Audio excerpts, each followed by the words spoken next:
We thought that Islamic studies cannot continue to be defined in a secular way as we are now. So today we define Islamic studies as clergy producing kind of Dini versus Madani, Islami versus non-Islami or Dunyawi, world versus religion kind of Islamic studies. And this is secular. And this is not the Islamic worldview. Secular in the sense of centralizing the material view of the world. So if you study economics or architecture, politics or policy, if you want to go and be an engineer or doctor, psychologist, whatever it is, you go to the European textbooks or the Japanese textbooks or any of that. But if you want to be a sheikh and play the role of clergy or basically the religious authority in a society, then you go and study Islamic studies. So we're saying, no, we should not do that. Islamic studies should have disciplinary studies. So engineering and science and applied science and so forth, humanities should be part of Islamic studies. Islamic studies is not under theology, under humanities, it's not like that, but should be part of that. And we call the Islamic sciences that are close to the Quran and the Sunnah of the Prophet ﷺ, that deal with the Quran and Sunnah directly or restructure the Quran and Sunnah and the knowledge that is tied to that, as in Ilm al-Kalam and Usul al-Fiqh and Usul al-Hadith and so on. We call them Usul studies just to divide. But you can see that these circles here are intersecting. We're not saying that these are disciplines. We're saying that these are just directions, trends, rather than disciplines. And then phenomena studies, again, it's intersecting with all of these. And we're saying that it's better to approach the world in terms of phenomena, and that's the transdisciplinarity that we're talking about, versus approaching the world in terms of disciplinary. There is a difference between looking at the pandemic from a medical sciences perspective versus looking at the pandemic as a phenomena. And therefore, you look at the medicine of it, but you look at the politics and the economics and the society, and you look at everything that is related to the pandemic. There is a difference between looking at poverty from a phenomena perspective. So how do you define poverty and what is related to poverty, versus looking to poverty from an economic lens, because economy is not a science that is designed to eliminate poverty. Economy has nothing to do with poverty. In fact, the economic sciences are tools for establishing poverty and maintaining poverty and so forth, if you want to be a bit more critical of the sciences that are out there. Therefore, we are trying to migrate our researchers from disciplinary studies towards phenomena studies. And we created an area that we call strategic studies in order to think strategically, long-term, wide, etc. And we thought that the Maqasid thinking would help with the strategic thinking.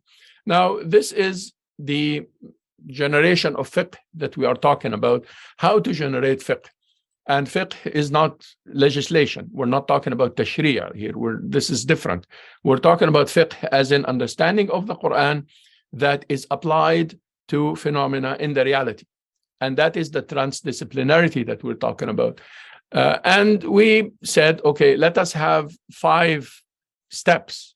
But again, this is not an algorithm, and you're not supposed to look at these in terms of silos of steps, but rather intersecting and interacting proposals that we're making. We said that the first element is to define a purpose versus defining a problem. And that is important if you want to take a Quranic perspective to your research. Because once you define a problem, then you are imprisoned in a particular approach, a particular discipline.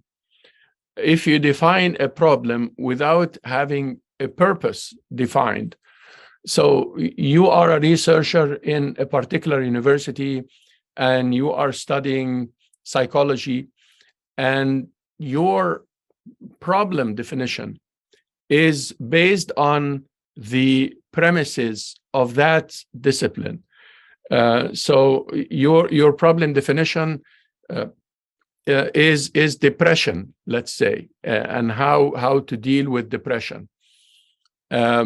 This is an erroneous start of your research, because where did you get the term depression from? And what are the theories upon which you based your definition of depression? And what is your purpose of that?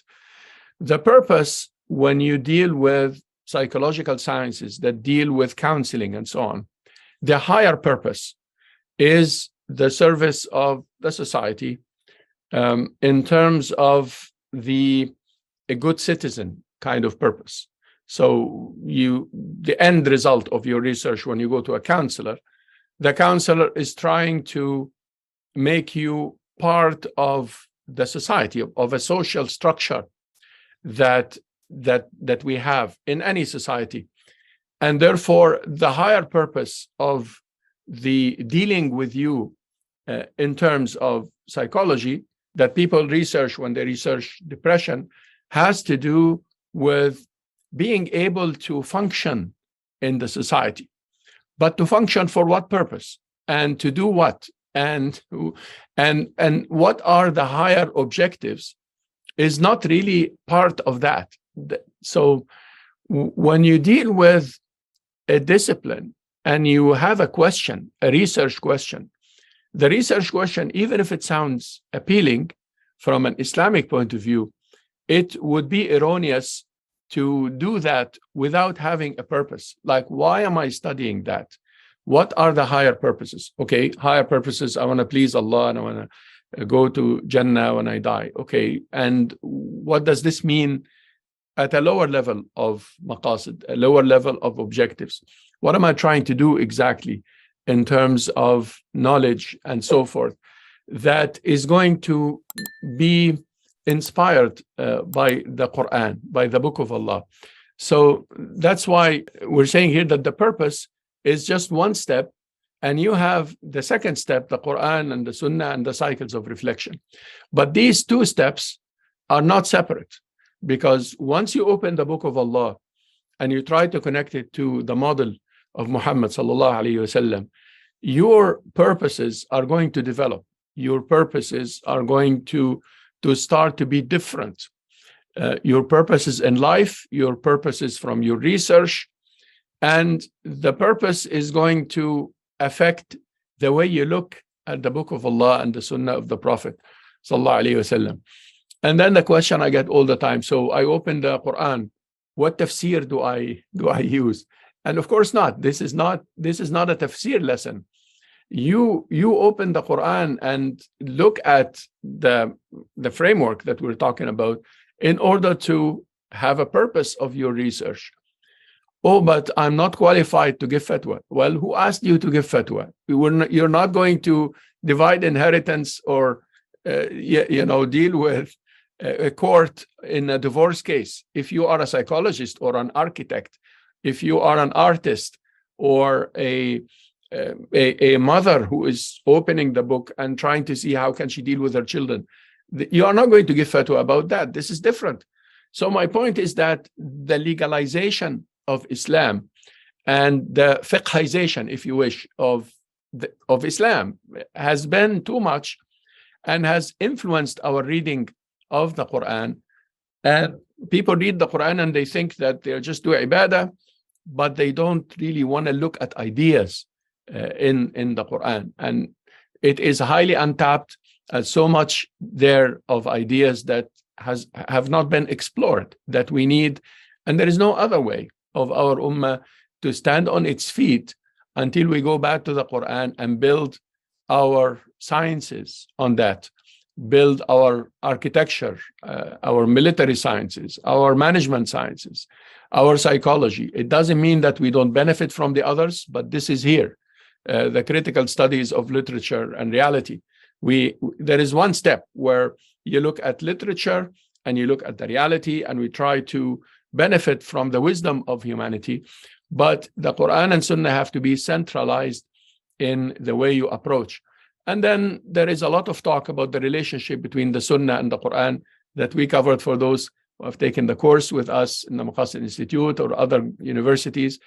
This is a technical topic because not every hadith that you find out there is actually correct or is narrated well and is not sliced to fit a particular context, and it's supposed to fit a different context. And the hadith issue is a very complex issue. I would like for you to be very careful when you deal with the Sunnah of the Prophet sallallahu alaihi wasallam. Not that Muhammad sallallahu alaihi wasallam is not a source of knowledge. Of course, he is. He is our model sallallahu alaihi wasallam, and his Sunnah and following him is the way to success. But what do people say about Muhammad said? How do they narrate what he said? Is the issue here? What are they saying? So, what are you saying? So you're saying that Muhammad sallallahu alaihi wasallam is asking us to put a sword on somebody's neck until they say La ilaha illallah, and if they say La ilaha illallah, they save their lives, and if they don't say La ilaha illallah, then you kill them? And is this what Muhammad said? Of course not. He didn't say that. That's your misnarration of Muhammad.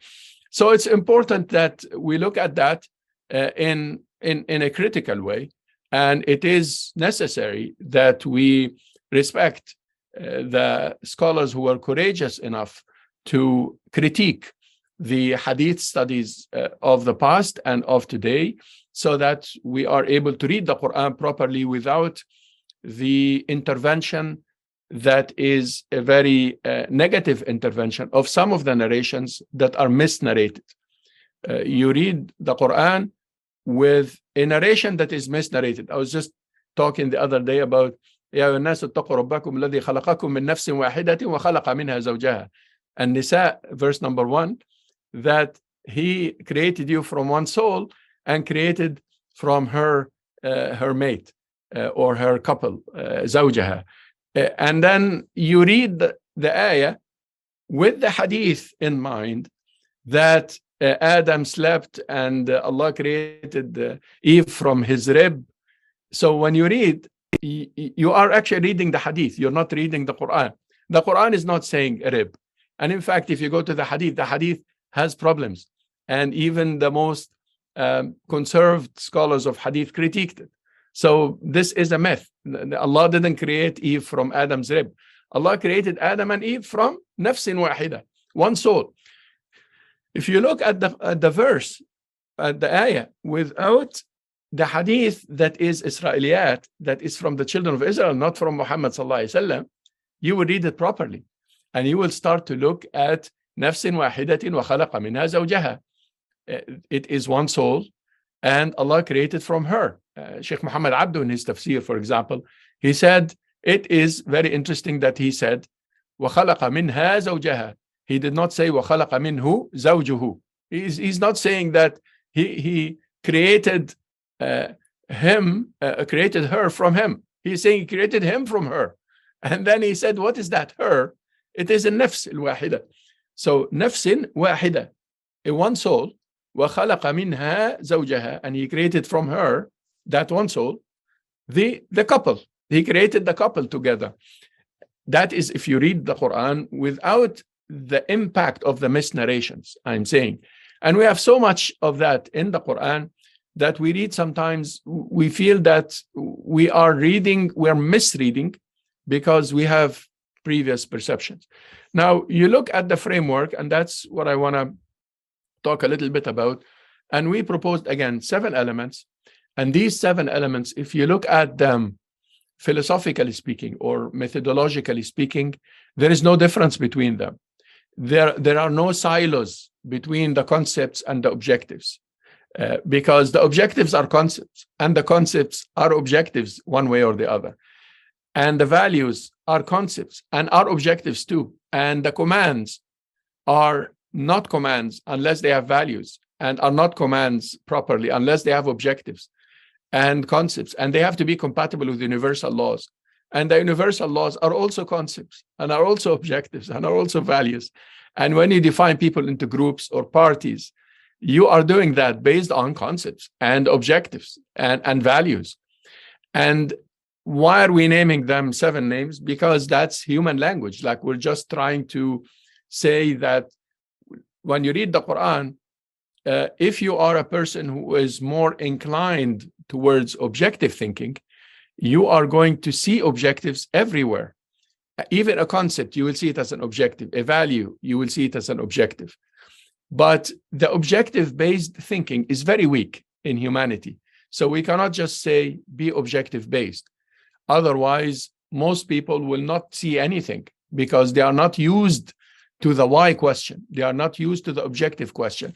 And the objective question is a different logic, not Greek and not even systems thinking, because systems thinking has other elements other than the purposefulness. And therefore, we're saying, okay, put the objective on the side now and look at concepts. Look at the concept of marriage or the zawaj in the Quran. Look at the concept of hukum, governance. Look at the concept of insan, the human. Look at that concept and see how you can understand the concept. But does this mean that you cannot look at the values as you look at the concept? Of course not. Like, al-hukum is also a value and is also an objective and is tied to a number of things. And therefore, we're talking here about network thinking, where connectivity, which is the introduction of the book, is the approach here. We're trying to connect. In the Quran, in the beginning, Allah subhanahu wa ta'ala is saying, وَيَقْطَعُونَ مَا أَمَرَ اللَّهُ بِأَن يُوصَلْ وَيُفْسِدُونَ فِي الْأَرْضِ. Corruption on earth happens when people start to sever the connections that Allah asked us to connect. But when we connect what Allah is asking us to connect, then we are reforming and we are bettering. We are doing islah.